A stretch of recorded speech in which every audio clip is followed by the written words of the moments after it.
So good evening, everyone. Welcome to Cambridge Carbon Footprint's Open Eco Homes panel discussion on low carbon heating. So we have 6 panel members tonight, and each of them will introduce their own low carbon heating system and then answer your questions.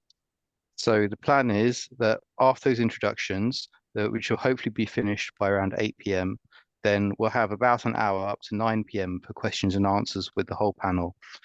Please post your questions in the Zoom chat as we go along. And we may use the last 15 minutes for individual breakout rooms with panel members, depending how it goes. That would be a good opportunity for any more detailed and personal discussion if you want to have it. Oh, that's great.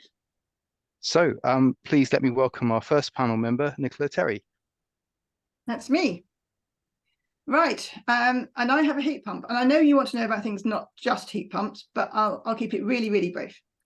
So we have a Victorian semi-detached house, which is quite big. You can see it here because I can point because I'm showing my screen. That is our house, that is next door.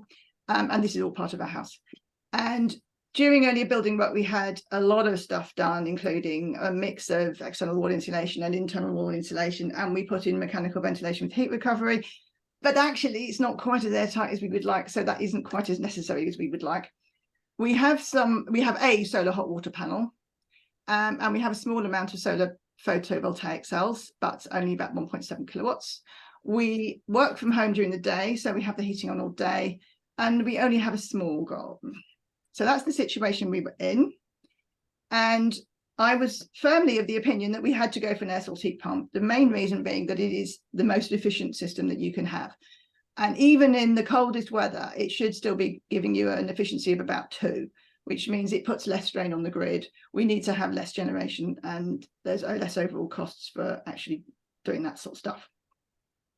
Unfortunately, my beloved did not believe in air source heat pumps for a while.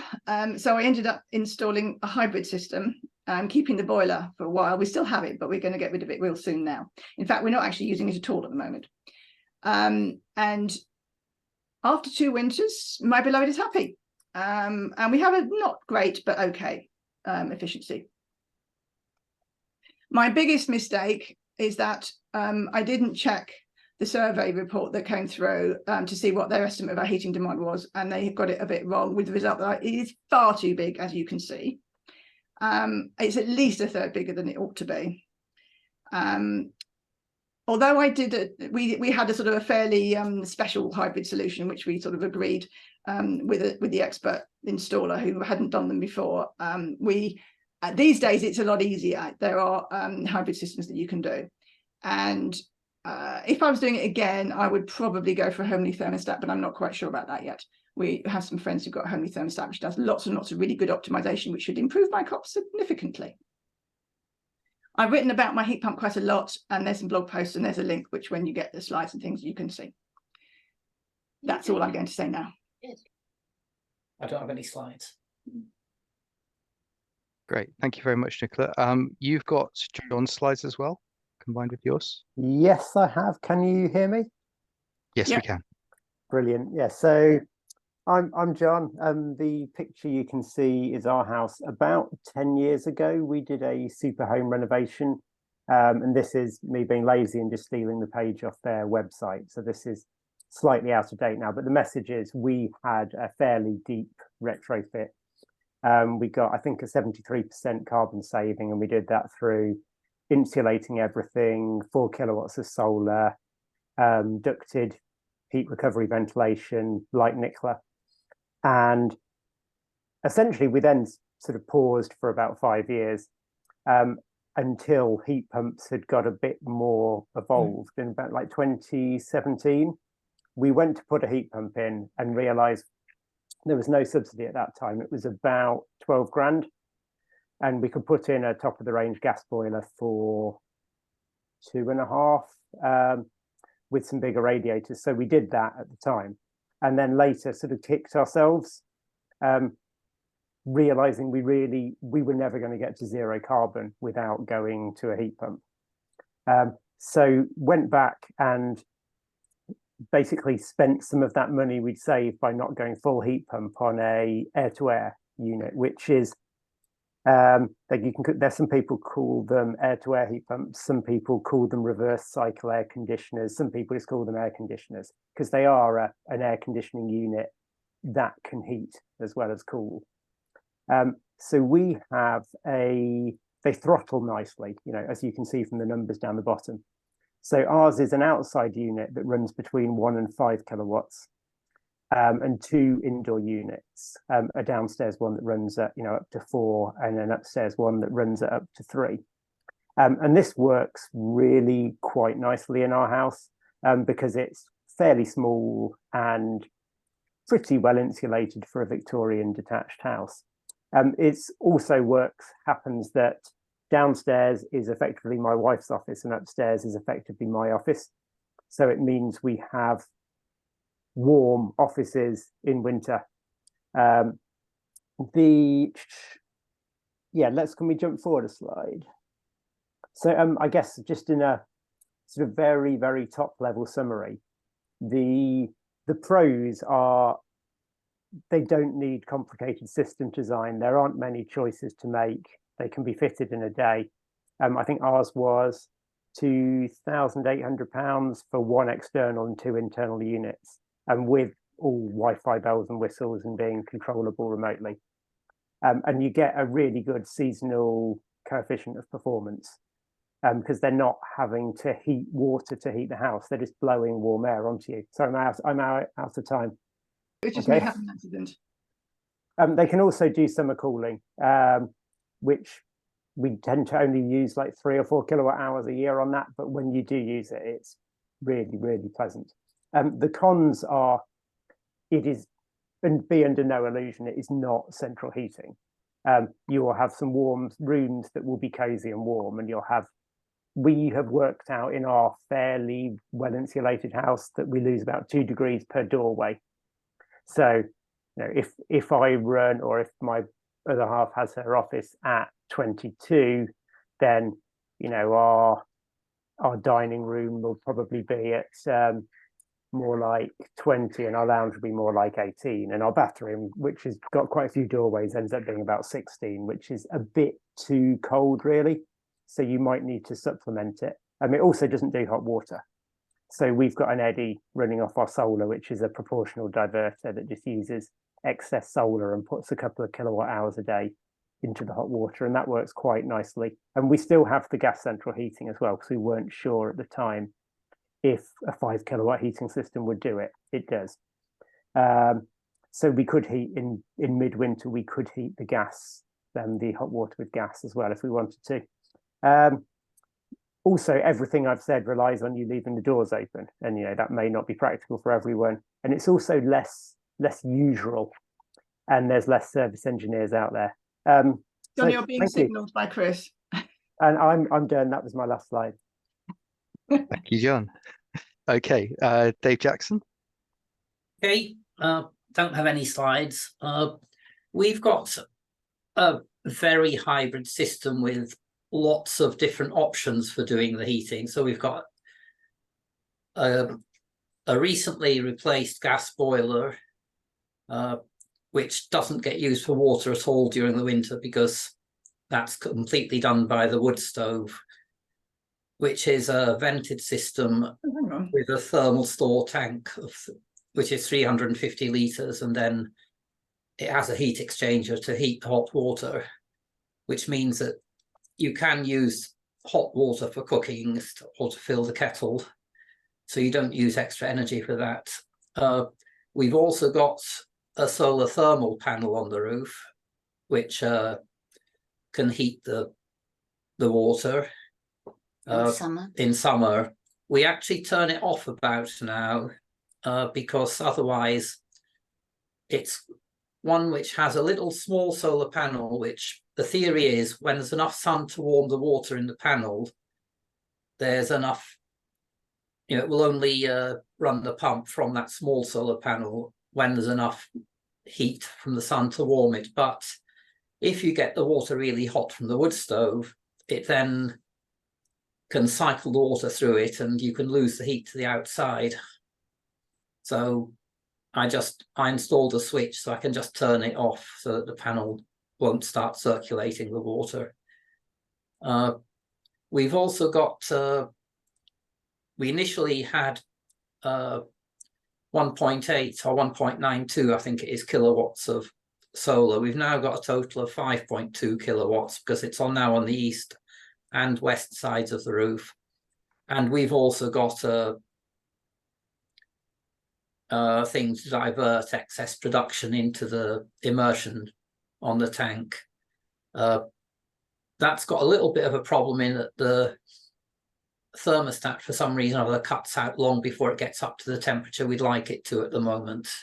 I'm going to get the chap who put the new tank in to have a look at that sometime fairly soon. And this thermal store tank, so it can be heated by the gas boiler, the wood stove, the solar thermal, and directly by PV. So it's,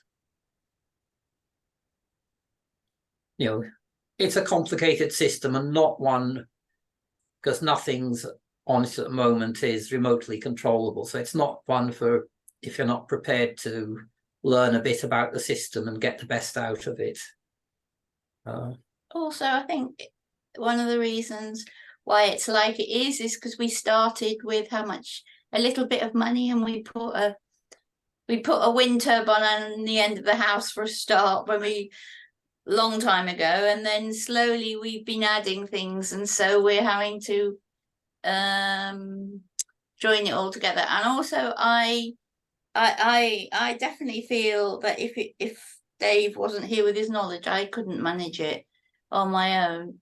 I mean, I know a lot more about it than I did, and I understand a lot more about it, but I think it is definitely a system that's been added to bit by bit. It wasn't a whole system. We didn't have lots of money, and then, you know, this is 20 years worth of changes that we've done. Okay, that's about it, I think. Great, thank you very much. Explained about how the wood stove heats the thermal store. Okay, the wood stove has got the top of the wood stove and panels at the sides and back are filled with water, which are heated by the wood stove, and then it just heats the thermal store by convection.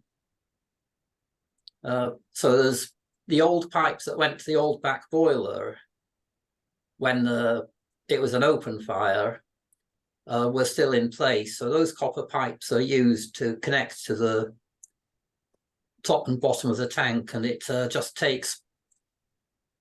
heats up the water, and hot water goes into the top of the tank, and cold water flows down and back through the circulating system. But it also, that wood stove heats your living room. Yes, and well, it heats the whole house, really. It heats the whole house to some extent, because we tend to leave the door open because it gets too hot in the. It gets much too hot. If we shut the door, it gets too hot in this room. So in fact, we only really put the gas boiler on to heat the house maybe a couple of weeks a year when it's really cold.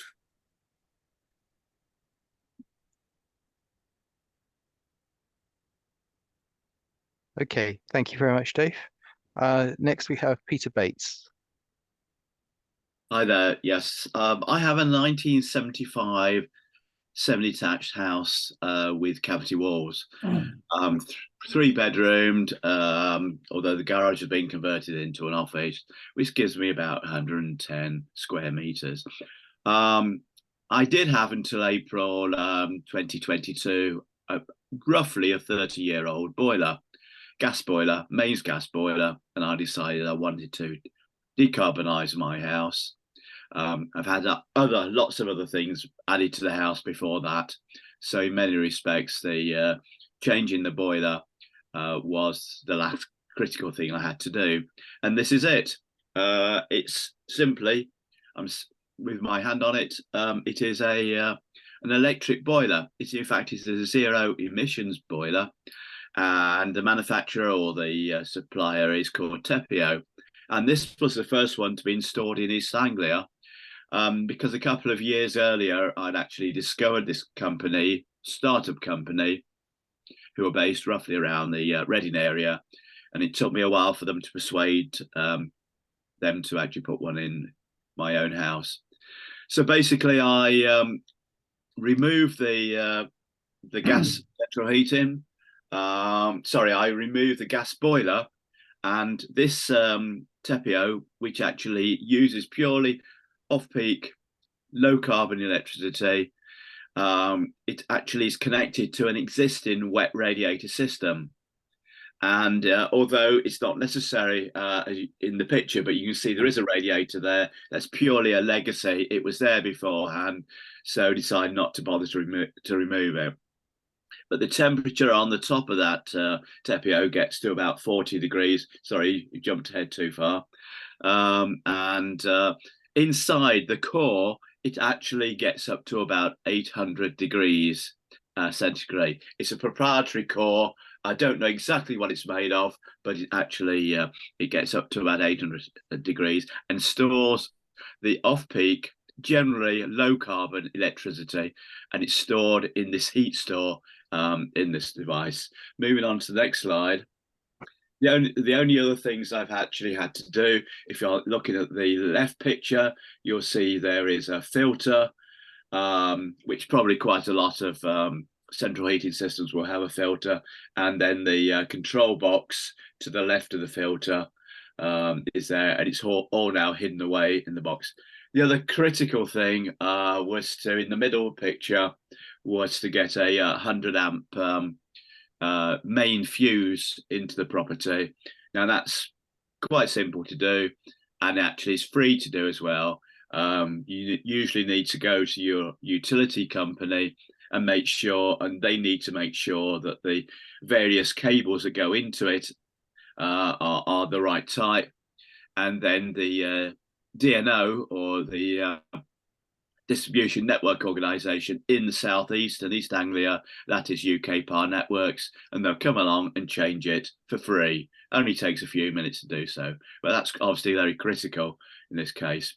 What I also found was, if you look at the right photograph, that because it was put, in my case, in a conservatory, I decided that I wanted to insulate that conservatory. The back wall actually wasn't, it was single brick wall, and actually there was a gap where it joined the main part of the house, and so I put in 100 mils, or got arranged 100 mils of Celotex to be put in. I also then decided, well, how much light do I need in my conservatory? Well, that's the amount of light I need in my conservatory. So I filled in the rest of it with Celotex to keep the heat in that respect.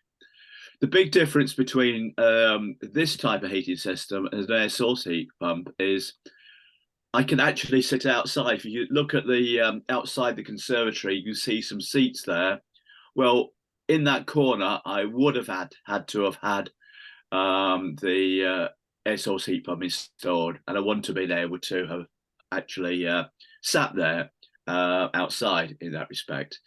The only other thing I'd mention is, because it does tend to get quite hot, the ZEB itself, it may be sometimes better, if your house is suitable for it, to be able to put it more into the centre part of the property, and that will save you some heating there as well. Okay, if we move on to the last slide. And it's all controlled by an app. This is just one page of an app there. It's actually also based upon algorithms, so that it actually and it also learns how the heating patterns are for an individual house. And just to illustrate the fact that I don't need to worry about whether it's going to go on or off, as a air source heat pump would tend to do throughout the day or throughout 24-hour period. In my case, if you look at the graph, you'll see that the yellow graph is actually the energy consumption, and then the black is showing where the heat has been delivered. So I'm using an off-peak, low cost, generally low carbon electricity between 11:30 at night, 5:30 in the morning, and then I'm actually kind of sending that heat out during the day as and when is required in that respect. Okay. Right, thank you very much, Peter. Next we have Paul Kershaw. Good evening. Yeah, I'm here to talk about radiant heating, which you would also refer to as infrared heating. It's something that we're all familiar with, as that is how the Earth is heated by the sun.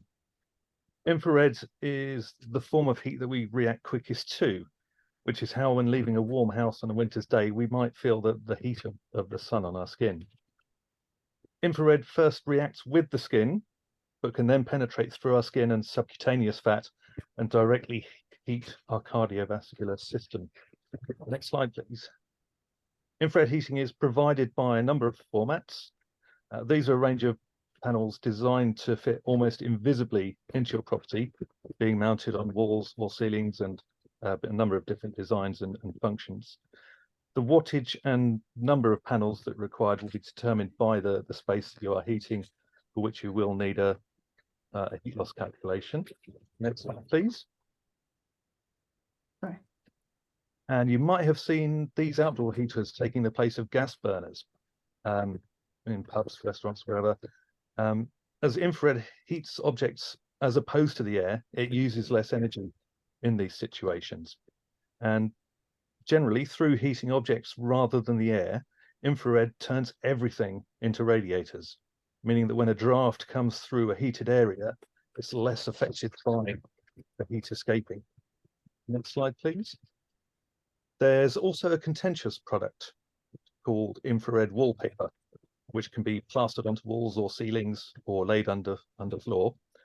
It's contentious because it utilizes conducted and convected heat slightly more than the radiated heat, owing to it being built in underneath a layer of plaster or underneath tiles. Next slide, please. And my favorite use for infrared is for saunas. An infrared sauna being far cheaper to heat up, quicker to heat up, and running cost as well. And it utilizes the penetrating effect of solar, of infrared. Some cases, some of the saunas use the full spectrum infrared because of the associated health benefits. And I mentioned full spectrum, whereas for the heating panels, it's normally what's called far infrared that is used. Next slide, please. The use case for infrared can be where you have a tricky installation where you're unable to install a heat pump, such as in flats, apartments. It's also handy in larger properties such as churches, public buildings, and cafes. And there's quite a number of projects showing their usage on YouTube. And Charlie Luxton, I think he's also used it in a couple of his projects. Also, if the cost of a heat pump is off-putting, then infrared solution might appeal, as it's also as it's got the cheaper installation cost and will be cheaper to run than regular electric heating. But as it cannot exceed a COP of 1, it will always be more expensive to run than a heat pump, as that's where they excel. It's also very handy for situational use. If you've got a house which has got a heat pump installed and it's keeping your house nice and cozy, that might be fine for you, but say you've got an aged relative visiting over Christmas, they might not be finding it so cozy. So instead of overheating your whole house, you can use a portable panel and point it straight at them to warm them up. On to my next slide, my next topic is the mixergy hot water cylinder. And this water cylinder can be run from a variety of energy inputs that can run off gas, electricity, solar PV, solar thermal, or from a heat pump. And there's a new model just come out which actually has a heat pump installed in it. Now this versatility, it makes it very versatile. In my retrofit situation, where I had to turn off my heat pump for about 6 months whilst walls were pulled down and radiators taken off, I was able to still supply hot water because I was able to change it from heat pump to running off the electric. Next slide, please. The cylinder is available in a, oh, back one. Oh, sorry. It's available in a range of sizes, tall, short, or regular format, and both vented and unvented. Next slide. So one of the quirky things about the mixergy, one of its unique selling points, is the cylinder is designed to heat the water from the top, meaning that you get almost instant hot water from an empty cylinder, and you only need to heat as much as you need. The science of hot water sitting as a layer on top of cold means that you can get about 20% more hot water than out of a similar conventional tank. Unfortunately, when you're running it in heat pump mode, it has to heat the whole tank, but through using a more efficient heat exchanger, it can still add an extra 10% to your COP, and you still get the 20% extra volume and similar size. Next slide, please. So this is the 210-litre installation that I've got in my bedroom wardrobe. The heat exchanger is on the bottom left with the red arrows pointing towards it. That's used to take the heat from the heat pump and transfer it into the cylinder. And there are, the picture on the right, there are two buffer expansion tanks, the red one for the heat pump and white for the cylinder. Next slide, please. So the mixergy is a very smart system. It's able to monitor your regular water usage to only heat what you need. It's also compatible with smart variable tariffs, being able to work out when the cheapest time to heat your water is. And when the tariff goes into minus because of excess production, it will then heat the whole tank to help balance the grid. I put installers on the right-hand side as a con, because they may not have heard of or even installed one of these before. The mixergy tank that I requested was the first for the installers that I used here in this area. The price of my 210-litre tank wasn't itemized on my heat pump cost, but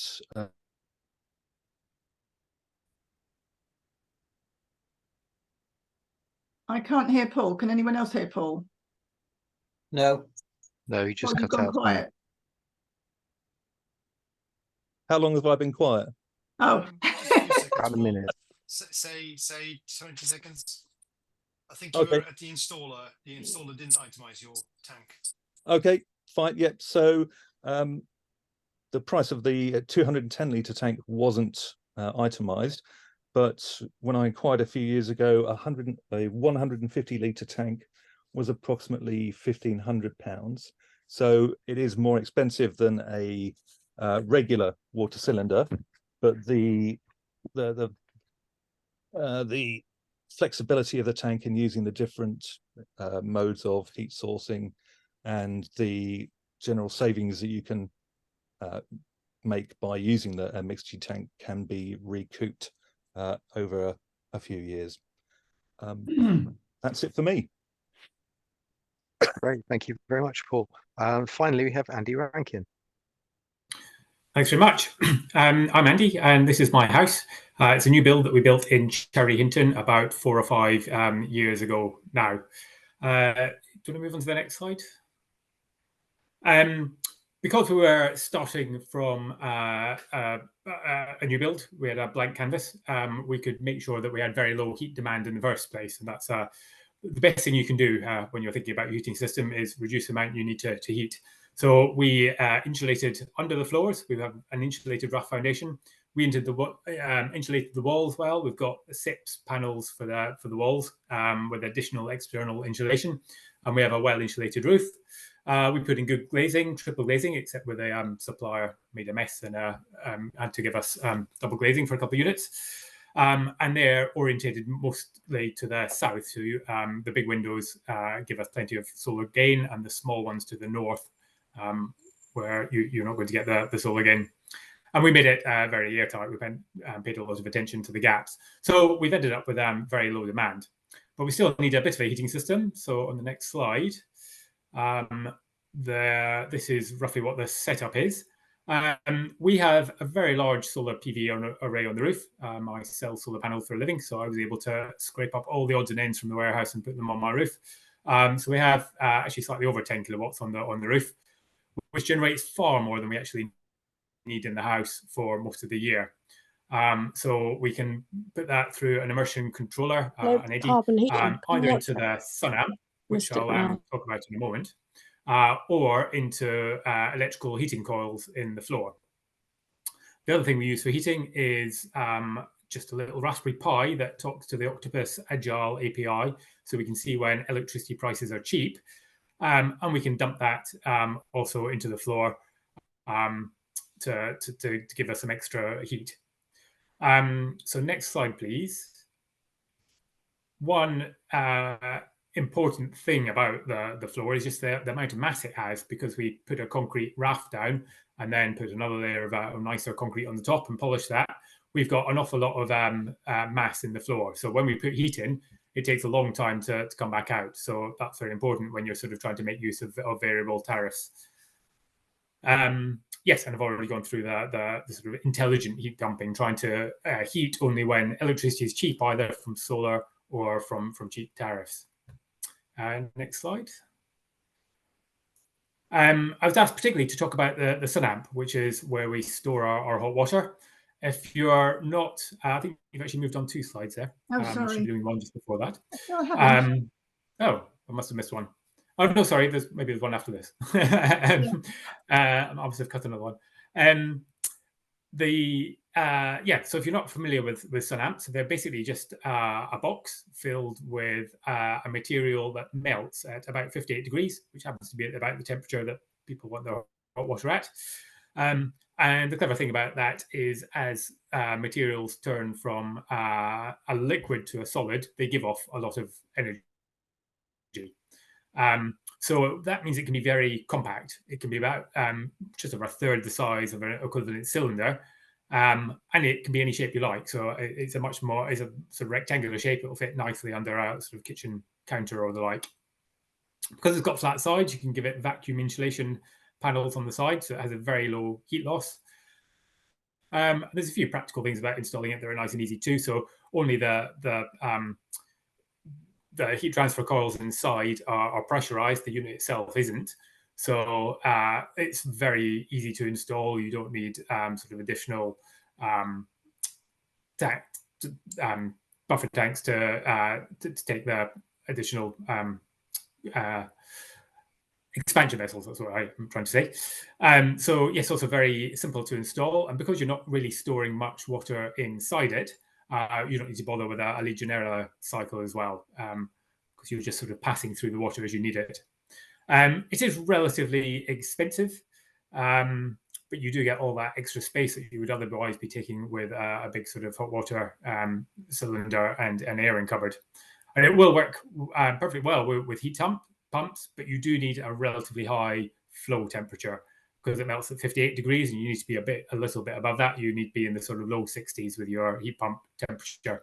That's much less of a problem than it used to be, because all the manufacturers are bringing out higher temperature heat pumps based on propane refrigerant. So there's plenty available now, but it will have a slightly lower COP compared to a water tank. Last slide, please. So yes, basically we use just direct electric heating for both the hot water and for space heating, which generally is not a good idea, because heat pumps are far better. With a well-designed system, you'll get 4 times as much heat from a heat pump as you will with direct electrical heating. But because our demand is so low, and we can use the sort of thermal mass of the floor to move around when we put electricity into the floor and when we actually need the heat out, then it actually costs us really very, very little. So it is quite cost effective for us, but it wouldn't necessarily be for everybody. That's fine. Thank you. Thank you very much, Andy. So now we can move on to question and answers. So Bart, do you have a question for us, for the panel? Oh, the questions have been coming in thick and fast, and thank you everybody for asking the questions. There are, of course, already a few answers posted in the chat, but let's just go through the questions in the order of the presentations. There were quite a few questions on noise levels of outdoor units. I think the main question is, again, well, from Gita was asking, can anyone confirm the approximate decibel value or what it compares to, and confirm if an ASHP could be boxed into trellis panels to improve the look? And there was a warning say that, if you face these things against the wall, the reflected sound makes it appear much louder than it might be. Some decibels are louder than others. So I'd like to ask the people who have outdoor units, both the air source heat pump and the air-to-air heat pump, to comment on their experience of the outdoor units. So let's hand it to Nicola first, and then I think we've got John as well.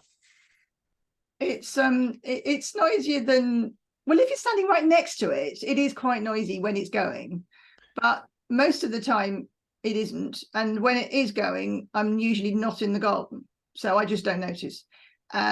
And especially, I suppose it's a bit of a swizz because we got the MVHR, we don't have trickle vents in the windows. So when the windows are closed, they are closed. And I have never, ever noticed it from inside the house.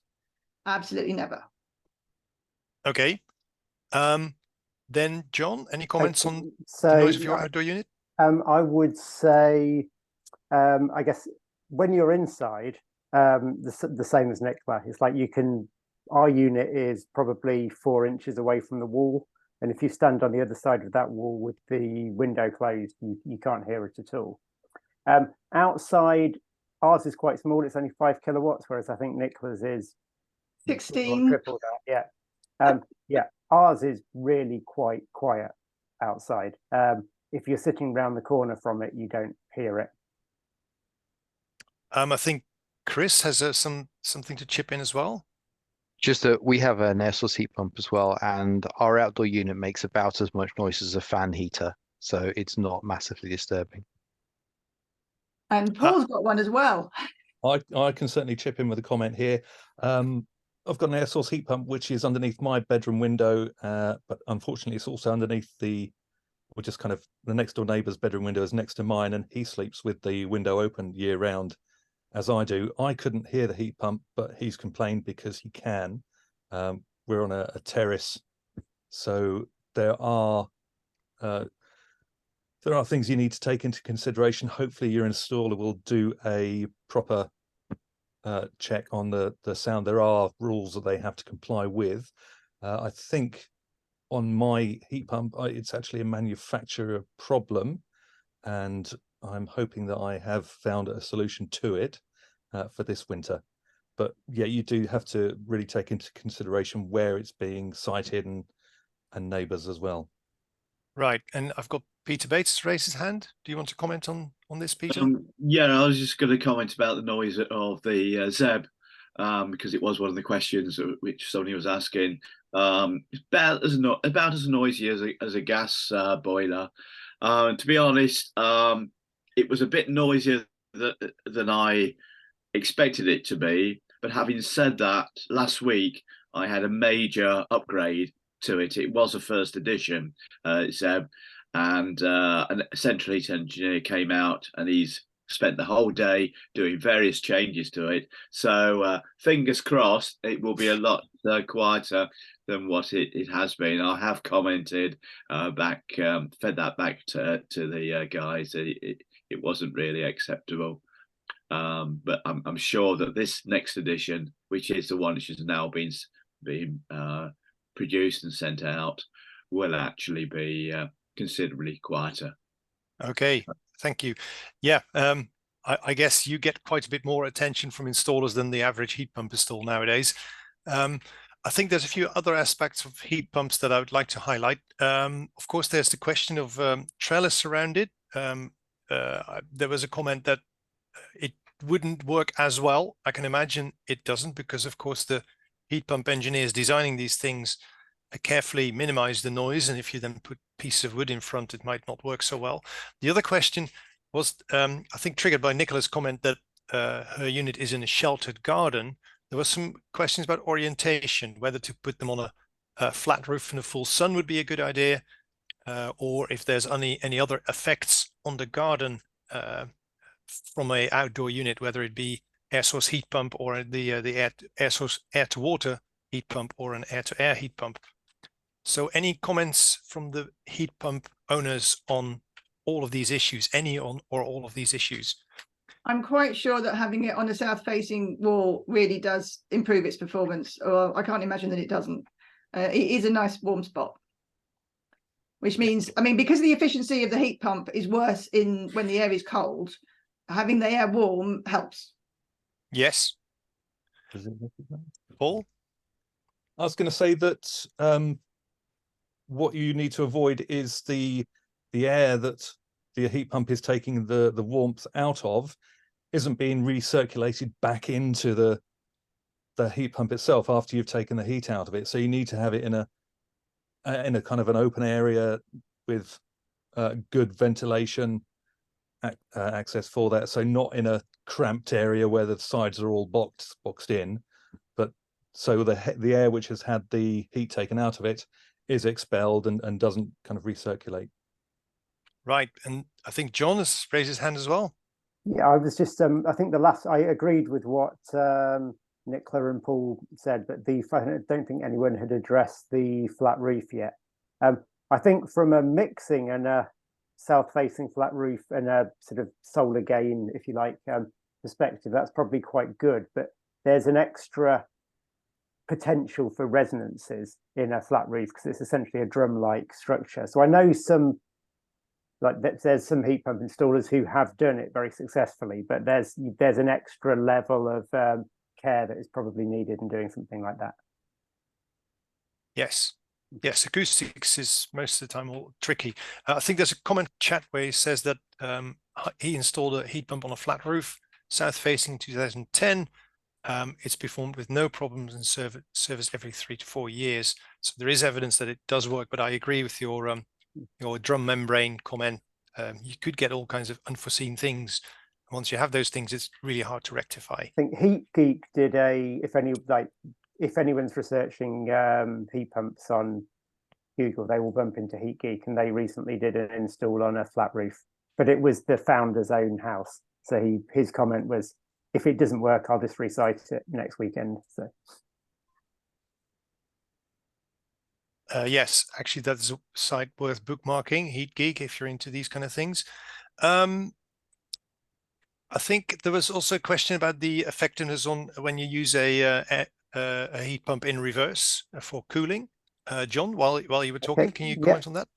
So it's very similar. It might have a very slightly higher seasonal coefficient of performance than heating actually, but it's similar, 4 to 5. You get fairly good numbers out because typically you're cooling when the air is 30 degrees and you're trying to make it 15 or 20 inside, rather than trying to make the air inside 20 when it's 0 or -7 or whatever outside. So yeah, it's temperature difference that counts. Is there anybody of the air source heat pump, air to water heat pumps owners using it for cooling? Any comments? I can Paul? say again, go and take a look at the Heat Geek YouTube site, because he's done a good couple of episodes on running them in reverse, because there's a major problem when you're using the air to water in that it can form condensation on the pipes. So if your pipe work isn't done properly, you can cause damage to the structure of your house. So it's not a decision to kind of take lightly. That's pretty much it. Go and watch the YouTube on that just to see the water dripping off the pipes. Yeah, it's a consequence of radiators being designed for hot water, not cold. So normally the hot rises, but now the cold sinks to the bottom and sits there and attracts condensation. Very good point. I think we've answered most of the questions, the combined questions on heat pumps with this. There is one question on the wood stove. So how much storage do you have or need for the wood stove? So that was Dave, I think, who did the presentation on the wood stove. We have quite a lot of storage. We've got a a wood shed next to the house, which is about 4 meters long by maybe 1.5 meters deep and 2.5 meters high. And then I've recently just built a bigger one down the bottom of the garden. So because our wood stove is a 9 kilowatt one with 2 going to the room and the rest going to the hot water, it does get through a lot of wood. We get a lot of our wood from locally. So whenever we see a tree surgeon in the street, we always say, "Oh, do you want that wood?" And they usually say no. And we say, just pop it in the front garden. And then I'll cut it up with a chainsaw And then all our neighbours know we're interested in wood, so they'll come around, knock on the door and say, "I've got some wood." So we get about 50% of our wood as donations. And the rest we have to buy. Yeah. Okay, thank you. I guess it differs a lot whether you buy your wood dried or you have to dry it yourself. Thank you. Well, the second wood stove we just built is for wood store. It's for a wood store. And so then we move it up. We'll be moving it up to the other wood shed. Yeah, so if you're drying your wood, you need a lot more storage, obviously, if you're drying it yourself. If you're buying it all in really dry, then you can get away with much less. But I mean, wood's expensive. Sometimes it's hard to come by. But we found this place in Suffolk where we get it really cheaply, not cheaply, dry, very, very dry. Yeah, I mean, wood suppliers, there's a big difference in exactly how dry the wood is, and it's worth getting a moisture meter, which has 2 prongs that you put into the wood once you split a piece. So you're measuring it in the middle, and you can tell whether it's as dry as they say it is. Okay, we've thank you. We've got a 140-foot garden, which probably makes a difference for some people. I'd like to move on. Sorry, yeah, thank you for all the comments. So it turns out you need a lot of storage. Then we go for the more compact solutions. There's the Tepeo by Peter Bates. I think there was main question there was about how much it can store and how much that actually is. I mean, I think the answer is that the storage is 40 kilowatt hours, but how much is that actually? Peter, can you comment? Well, basically, the middle of winter last year didn't require any extra. Yeah, it's generally okay, but it can be boosted up. You can boost up the ZEB by just pressing a button on the app or on the control box if you do need additional heat. But does that mean you don't exhaust it in a day or in a week or in a, I mean. All right. Well, yeah, the expectation would be that you would, or it would intelligently, if you had it in its intelligent mode, it would automatically store up how much how much heat it requires. So it will use the electricity off peak. It will store it up to whatever percentage is appropriate for the next 24 hours. So basically, then it can actually be, it will store itself. Oh, sorry, I've lost my train of thought now. But in fact, it actually is storing electricity as much as it thinks it's going to have. Now it has to learn using algorithms and so on. It learns that process. Sometimes it doesn't always get it right when you use it in the intelligent mode, but you can actually turn it into a manual mode if required. And as I say, you could actually boost it up, which basically means you are you're heating it up through electricity. Now that may be peak electricity at the time you want to boost it up if it's dropped down, but the whole it should generally be intelligent enough to know how much is required based upon the needs of the house and how many times it actually draws from the heat. I mean, I use Tepeo. I use Tado smart thermostats on my radiators in that respect. And just a key thing about the radiators, I mean, it generally, you don't need to replace the radiators as you'd often have to do with a heat pump. But I strongly make the point that it's not plug and play. Now, the reason why I say it's not plug and play, because Tepeo were advertising it as such, and I criticise them for this, because we discovered that despite the fact that a plumber came along and did a water test on the existing central heating system and actually said it was okay, no problem at all. It actually turned out, because in about 3 or 4 weeks ago, I actually had a power flush on it. So it's very much dependent upon the state of the existing wet radiator system as to how efficient it can be. And my advice would be, if you're going to go for a Tepeo, always make sure that your existing central heat wet radiator system is good as well. We had a lot of muck in one of the radiators in the living room, which had to be cleared out with a power flush. Now, that was all captured by the filter, but in fact, it reduced the overall efficiency because it wasn't running smoothly. The other thing was, I was strongly advised to, because it was quite an old central heating system with a 30-year-old gas boiler, it had an open vent system, and they advised that it should be a closed vent system, which basically means it was pressurized to a certain extent. The only problem I actually had was that my 20-year-old immersion heater, which was being used for my solar thermal, which is where most of my hot water comes from, it literally sprung a leak when it was pressurized. So I had to have a new immersion heater put in, and a more expensive one because it was also serving the solar thermal.